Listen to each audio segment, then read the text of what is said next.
An 11-year-old boy in Mississippi calls 911 trying to get help for his mother, but when police arrive, the officer shoots him. Adarian Murray was shot in the chest, and now his family has just filed a $5 million federal lawsuit. The child suffered fractured ribs, also a lacerated liver, and he was put on a ventilator after his lung collapsed. His family is now demanding that the officer also be charged, and they want him and the police chief fired. CNN's Nick Valencia just spoke with Adarian.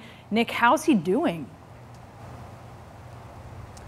Well, he's still in some pain, Brianna, and he's having some noticeable trouble breathing. But what he seems to be most bummed about is not being able to play with his friends. He can't go outside swimming. It's the summertime coming up here. He can't go outside running because he's still recovering from the hole in his chest after he was shot by a police officer a little over a week ago. Adarian is remarkably in good spirits for what he went through, but he does tell me when he's alone in his room at night, the weight of what he went through does hit him.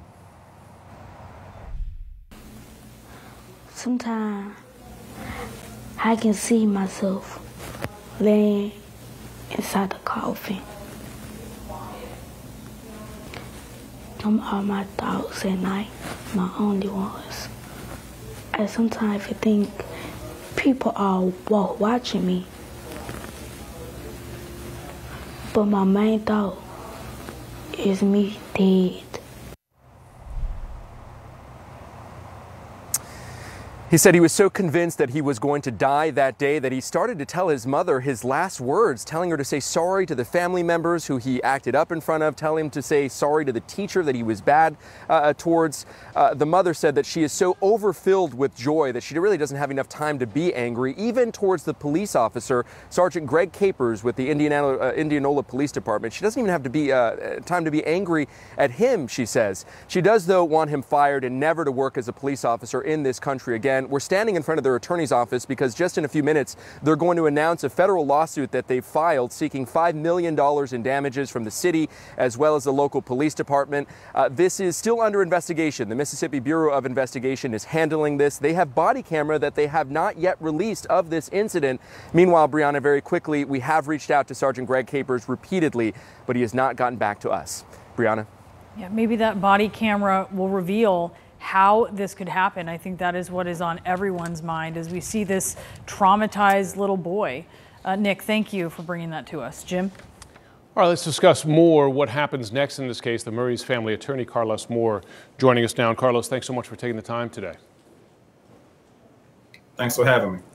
Well, first, when I hear that little boy, 11 years old, struggling a little bit as he continues to recover, just feel so much for him. You could see how much he's been through here.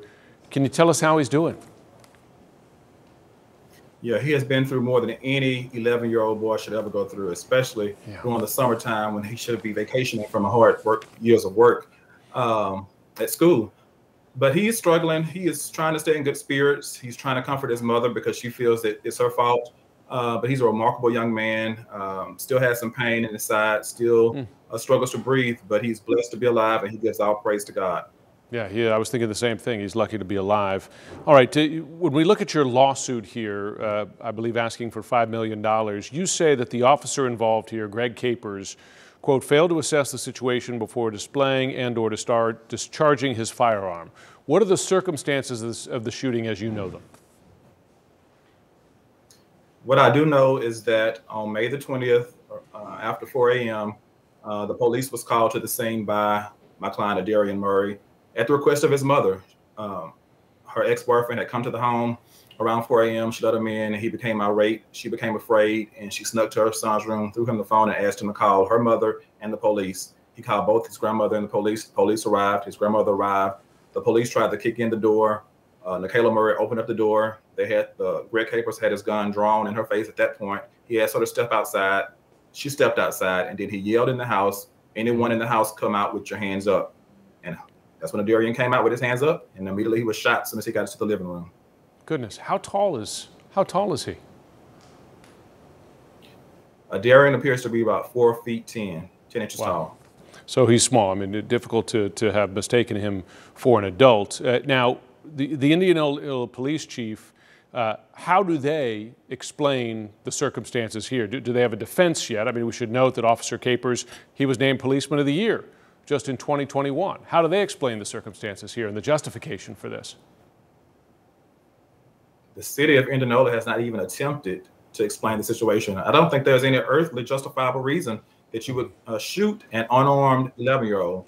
No veteran cop should have been afraid. Even a rookie would not make that mistake. There was a rookie officer with the sergeant that night. She didn't make that mistake, but the veteran officer shot this boy point blank range, center mass in his chest, could have killed him graveyard dead. He came within an inch of losing his life. And that's why we have filed that $5 million lawsuit.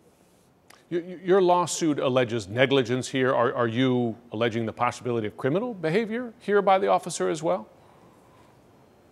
We do believe it is criminal. According to the statute, any reckless behavior where someone is shot, that can be charged as aggravated assault. This man was shot by a cop needlessly.